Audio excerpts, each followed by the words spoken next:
Hey everyone, I made this a few days ago and people have been asking how I did it, so that's what I'm going to show you today. Basically, things in the scene are changing color based on how far away from the camera they are. Okay, so here we are in Blender 2.82, I believe. Just have a basic scene set up right here, and we're going to be using Eevee today. I'm going to get rid of this cube for now, and I'm going to lay a plane down. I'm going to scale it by 50, and then I'm going to apply the scale. Okay, and then I'm going to go into the shading tab up here, and I'm going to select our plane, make sure that's selected, and then select the material over here. I'm going to delete this principled BSDF. We're going to work on the shader first, so I'm going to add an emission. Plug that in here, Control T on here. If you have the node wrangler, that'll add texture, coordinate, and mapping. It's going to delete this image. Add a separate XYZ, and plug the X into the color of the emission right now. We're going to change the texture coordinate to object, and we're going to set the object to camera. So now the texture of the plane right now is going to follow the camera. That's what that means when you select that. So if we switch into rendered view right now, this is what it looks like, and it might not be very clear what's going on yet. We have to rotate on the y-axis -90, and now when we move our camera, we can see that the texture should follow it. And right now this is all blown out, and there's a lot of bloom going on. Usually white is a value of 1, but when you're in the filmic color mode, values over 1 will actually make it brighter, and so that's what's happening, especially with this being an emission shader. So if we clamp that, I'm just going to add a mix RGB into here and make sure that the X is plugged into the factor, and I'm going to change the top one to black. It's going to look just like before, basically, except when we clamp it, we shouldn't get all that bloom going on. Another thing I'm going to do is change the world lighting over here. I'm just going to turn that all the way down. And I'm going to get rid of this light because we won't really be needing it since we're mainly dealing with emission shaders. Okay, and so I'm just going to add a cube back in. We're going to use this for reference right now. Make sure you add that material to the cube as well. And I'm just going to switch into layout mode for a second and add an array modifier just so we have a bunch of cubes going on. 25 should be good for now.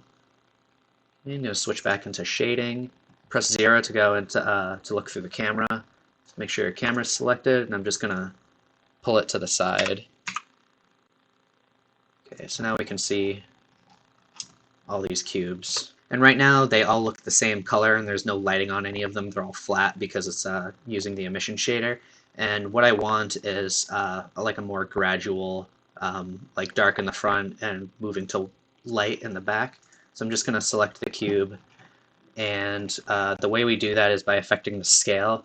And what you can do is just make this smaller, but it's hard to adjust it because the numbers have to be pretty small. So what I like to do is add a math node and change this to divide, and change the top value to 1, and what's going on is 1 is just being divided by whatever number is on the bottom. So really you can just keep turning this up, and it's never technically going to reach 0.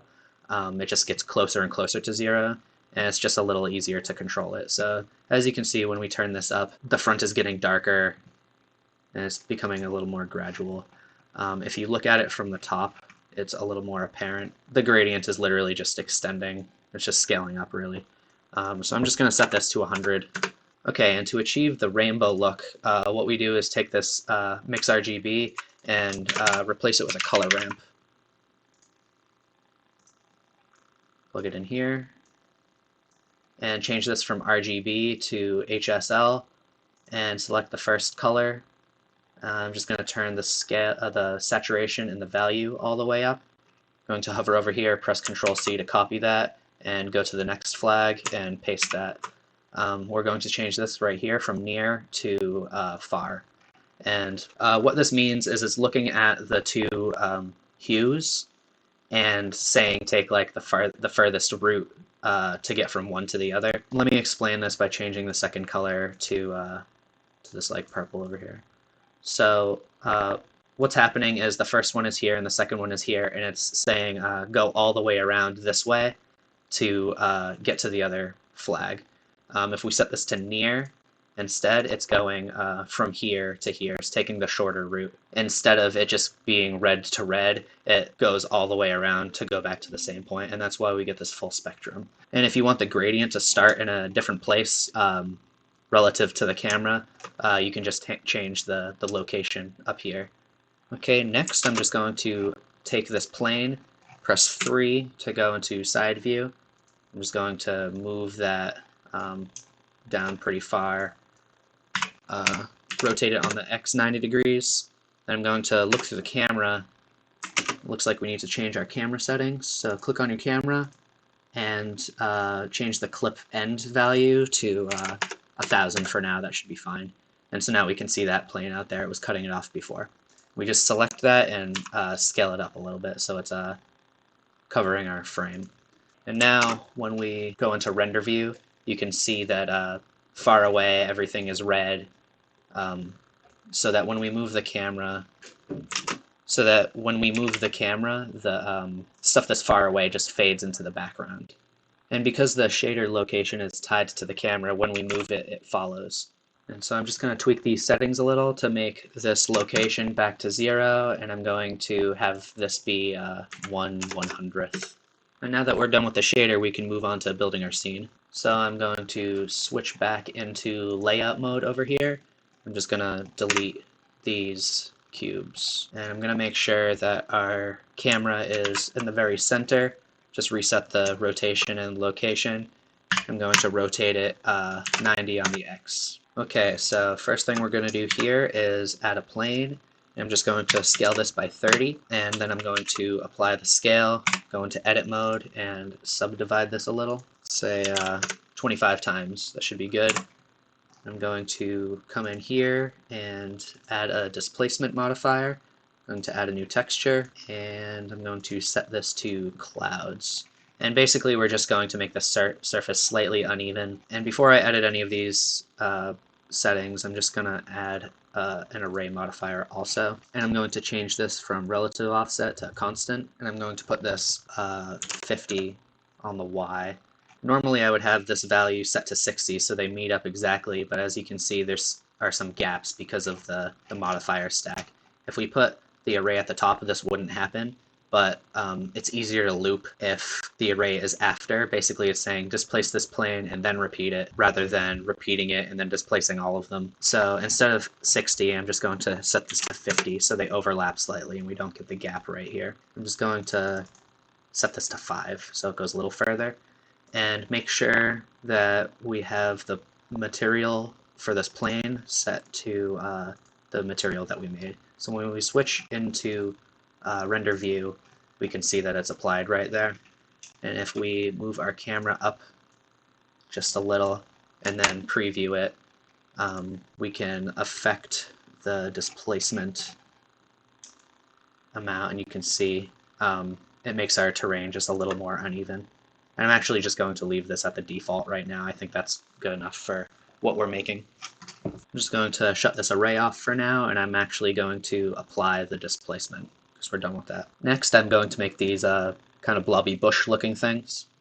So to do that, we're going to add an icosphere. I'm just going to set that to 4. Okay, and then I'm going to add a displacement modifier, and I'm going to use the first texture we made, but I'm going to go into the settings and change that from clouds to Voronoi. And right now this is going the opposite way we want, so I'm going to come into colors, click the color ramp option, and I'm just going to flip the color ramp. And I'm going to control 2 on the icosphere to add a subdivision surface modifier. I'm going to come into the modifier stack and move it to the top. That way we get a little more detail. I'm going to go back into our displacement settings and change the size of this up a little. maybe around 0.5, that looks good. And under the modifier settings, I'm going to change this from local to global. When it's set to local, you can move it around and the texture won't move, the displacement texture, but when you set it to global, it's tied to the global settings, which is like the center of the world. So when you move it, it deforms like that. And that I actually want that because I'm going to duplicate this a few times. So I'm just going to Shift D on here and move it to the side on the x-axis. I'm going to duplicate it one more time, just so we have 3 total. And this first one right here, I'm going to apply all. That's our first one. And our second one, I'm just going to change it slightly. I'm going to change the size of the displacement just to make it look a little different. We want some variety. So 0.65 should be fine for this. I'm going to apply all on that one. And then this one here, I'm going to, again, move the texture size up slightly. And if you want this to be smoother, you can change this from linear to ease. So I'm going to do that for this last one. The other ones are fine. And I'm going to come back into the modifier settings and just push this out a little, like that. And then I'm going to apply all. I'm going to select all of these, add a decimate, and I'm just going to turn these down a little. What we're looking for here when we decimate it is that it maintains a good silhouette. When you look through the camera when the shader is applied, all you're seeing is the silhouette. You're not seeing any of the lighting touching it. So that's important for this. And you can collapse it pretty far to the point where it's really low poly and it'll still look good. So I think that's all right. I'm just going to Control L to link all of the modifiers, so now all of them are being decimated. I'm just going to apply that and on all of them, so all of them should be applied now. And I also want to make sure that these are using the right material here, and I'm also going to link that materials. So now we can see it's basically just a silhouette at this point, and they still look fine even though they're very low poly. Okay, next I'm going to take all 3 of these, press M to move them to a new collection. I already have one that's just called collection by default, and there's nothing in it except for these 3 icospheres. And I'm just going to move these off to the side. So I'm going to select our plane and go into the particle properties over here, add a new particle system, change that to hair, click advanced, and I'm just going to change this to 100 for now. We might change that later. The source is okay being set to faces. Okay, next we go to render settings here and render as collection, and then just select the collection that has the icospheres in them. And so if we set this to 1, you would think that they would be the same size in there, but because by default the hair length is set to 4, they're actually 4 times the size they should be. So if you want them to be the same size, you just change this to 1.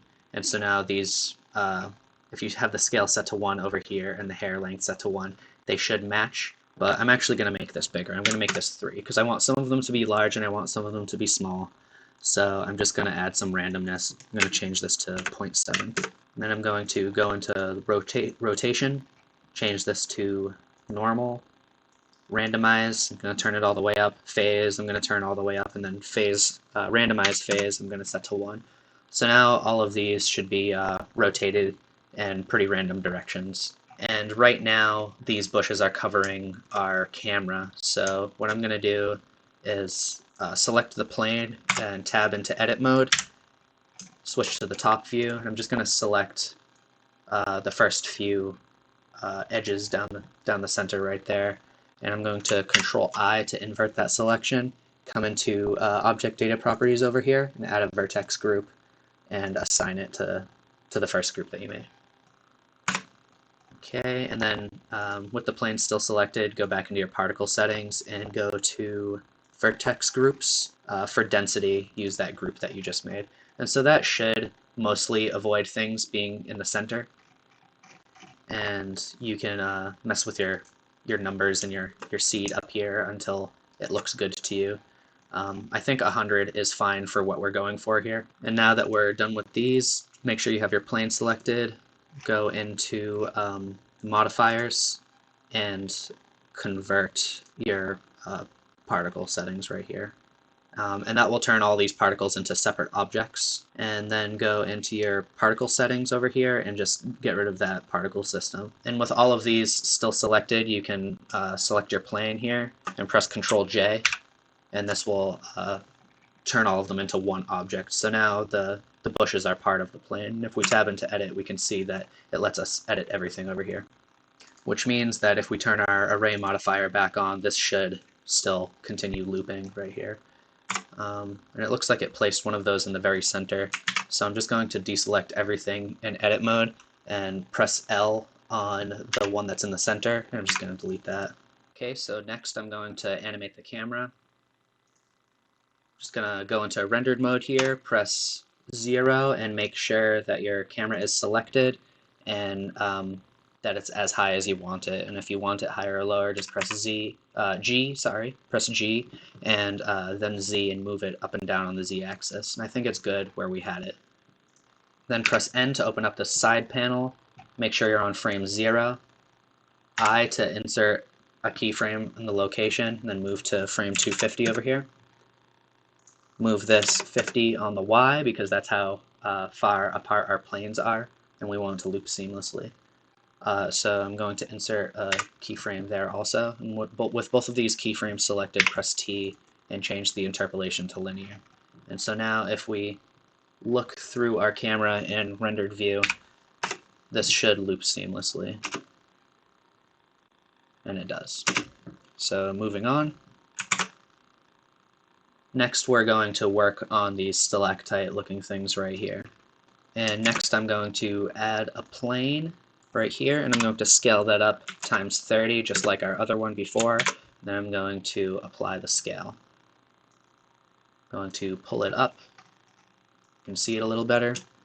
Tab into edit mode, and I'm going to subdivide this a few times. I'm going to move this up to 50. Okay, and then we're going to add a displacement modifier, and we can use the one that we made last time for now. I'm going to turn the strength up a little higher so we can see it a little better. I'm going to come into the texture properties over here, and I'm going to turn the size up a little higher and see how that looks. And I'm also going to, I think the color ramp is still on, just going to turn that off. Okay, and we're just going to mess with this until it's a size that we enjoy. I think maybe 5. That might be good. And then I can go back into the modifiers and affect the strength. So we can view this properly, I'm going to add an array modifier and set it to the same values as our other one, which was 50 apart on the Y. I'm just going to make 5 of these. So when we look through our camera, we can see it. I'm going to change it into render view and make sure that you have the material set correctly to that one material that we keep using. I'm just going to move this down on the Z until it's in a spot that we like. And it's okay to move it pretty low. That seems pretty good. So back into solid view mode, I'm going to get rid of that array modifier, and I'm going to apply this. And then I'm going to select the stalactites and then select our lower plane and Ctrl J. And now both of these are part of the same object once again. Next we're going to work on these little floaty things right here. So to do that, first we're going to add a plane, and I'm going to size that up the same size as the other one, which was scaling it up by 30, and then I'm going to apply the scale and move it down a little. Tab into edit mode and subdivide that. So the way we're doing this, each vertex is going to have a little ball on it, so when you subdivide it, pay attention to how far apart the vertices are. I think I'm going to set this to 25. Okay, tab out of edit mode. Next I'm going to add an icosphere, and I'm going to turn the subdivisions all the way down. It's okay to be pretty low poly.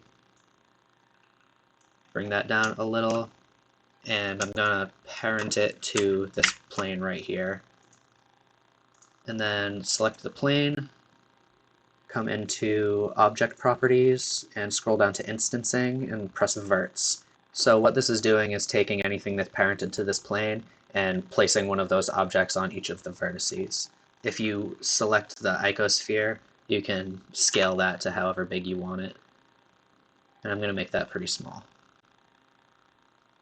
That should be okay. And also it's important to have this render instancer checked off. That way when we render it, you don't see this plane, you only see the instances. Next we're going to add a displacement modifier here, and I'm going to set that to the texture that we keep using, but I'm going to change that from Voronoi to clouds. And I'm going to turn this up pretty high. I think I'm going to turn it to 10 for now. And I'm going to make sure that the displacement is working on the Z, and I'm going to make the strength pretty high. And I'm just going to bring that up so the little floaties are in our scene. So if we look through the camera, we'll be able to see it a little better. I'm going to press G and then Z to move it up. And remember that the plane isn't going to be rendered. So I think that's high enough. And I'm going to change the texture coordinates to object, and I'm going to set that to the camera. And so now the displacement texture is bound to our camera, just like our material. And so when the camera moves, the displacement texture moves like that. Since this plane is where we want it, I'm going to come back into the object properties, and I'm going to click this display instancer. That way we don't see the plane. And I want our little floaties to move more than just up and down the way they are right now. So I'm going to copy this, and I'm also going to make it move on the X. And that will make these move side to side like this. And then when we have both of them going, they'll move up and down and side to side, which gives them a little more of a random movement. And then I'm going to add an array modifier and make sure that this is set to the same amount as our plane before, which was 50 on the Y. And I'm just going to set this to 5 also. And then we're going to select that icosphere, which was in here, and make sure that that has the right material on it. And so now if we look through our camera, this is the scene that we're left with. And I think the displacement is a little too strong. What I'm going to do is select our plane over here, come into the displacement settings over here, and I think I'm going to change the size of this up a little higher. I think 25 is good. And so now these are moving a little slower. And the only thing that we forgot to do to make this loop properly, we want to move the array modifier to the very top. And so now it should loop properly. So the only thing left now are some finishing touches. We can come back over to shading. I'm just going to look through the camera over here for reference, and I'm just going to affect the scale and the location until it's in a place that I want. I think I'm just going to move the location back a little because I want the foreground and the background to match pretty closely.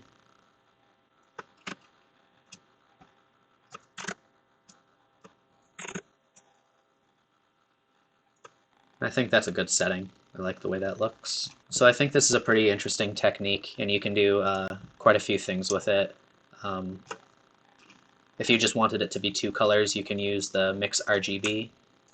I'll plug that in just so you can see. When you have it this way, the scene just looks kind of misty, but if you flip it around, it's a little more like going into darkness. Instead of going into the darkness, you could have this be a different color, like that. It gives it a really interesting stylized look, especially because everything is flat like this. But if you don't want it to look flat, you could instead use this texture to drive a mix shader. For example, you could plug this into here. You can actually just plug the X directly into the factor, and then we can plug the emission down below, I believe, and a principled BSDF up top, and make sure that we plug the mix shader into the surface right here. So now things in the foreground are using this principled BSDF, and things in the background are using the emission. So we could change this to like whatever color we want, and as long as we have some lighting in the scene, I'll change the world lighting back up to 1, we can see that there is some reflection and things like that.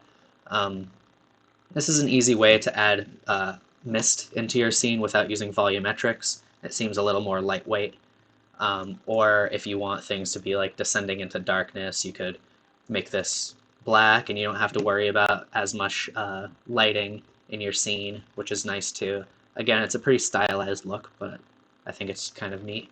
Or, you could just change this to some weird color if you want some like toxic mist or something like that. I think it's a pretty interesting look. And so that's pretty much how I made the scene. If you enjoyed this video, give me a like and subscribe. It helps me out a lot. And if you want to see what else I'm making, you can check out my Instagram. I hope you learned something. Thanks for watching.